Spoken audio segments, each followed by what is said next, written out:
പൊന്നുമോളെ. കിട്ടിയല്ലോ, എന്റെ മക്കളെ രണ്ടിനും ഒരു കുഴപ്പം കൂടാതെ കിട്ടിയല്ലോ. എനിക്കത് മതി, എനിക്കത് മാത്രം മതി. മക്കളെ, ശാരദാമ്മേ, മക്കളെ, മക്കളെ, ഒന്നുമില്ലടാ, നിങ്ങൾക്ക് ഒരു കുഴപ്പമില്ല. കരയല്ലേ?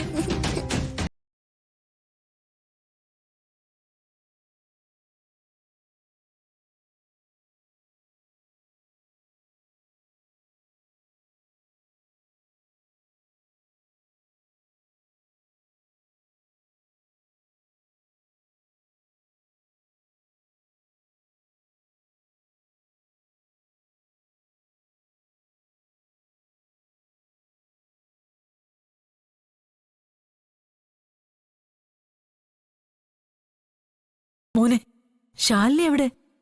ശാലിനി രോഹിത്തും കൂടി അച്ഛനെ കൊണ്ടുവിടാൻ പോയിരിക്കുക.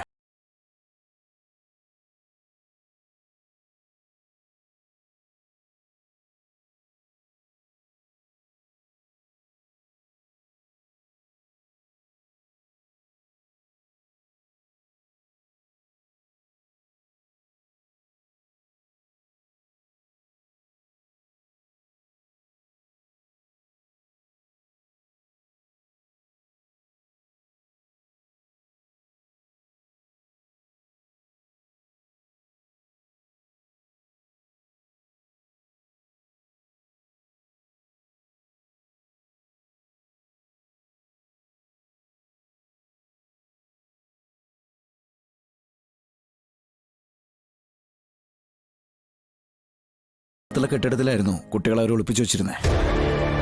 ആ സ്ഥലത്തേക്ക് ആരും എത്തിപ്പെടില്ല എന്നായിരുന്നു അവർ കരുതിയിരുന്നത്. പക്ഷെ അവളുടെ പദ്ധതികളെല്ലാം നമ്മൾ പൊളിച്ചടക്കിയല്ലോ. അവളെ ആദ്യം പിടിച്ചകത്തിടേണ്ടത്. എത്ര നാൾ കഴിഞ്ഞാലും അവളിങ്ങനെ ദ്രോഹം ചെയ്തുകൊണ്ടേയിരിക്കും. ഒരു മടുപ്പ് അവക്ക് വരുന്നില്ലേ? അതൊരു പ്രത്യേക ജന്മശാരദമേ.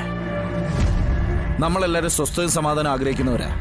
പക്ഷെ അവൾ ആഗ്രഹിക്കുന്നത് മറ്റുള്ളവരെ ഏതെല്ലാം രീതിയിൽ ദ്രോഹിക്കാമെന്ന്, അതിലൂടെ എങ്ങനെ സന്തോഷം കണ്ടെത്താമെന്ന്.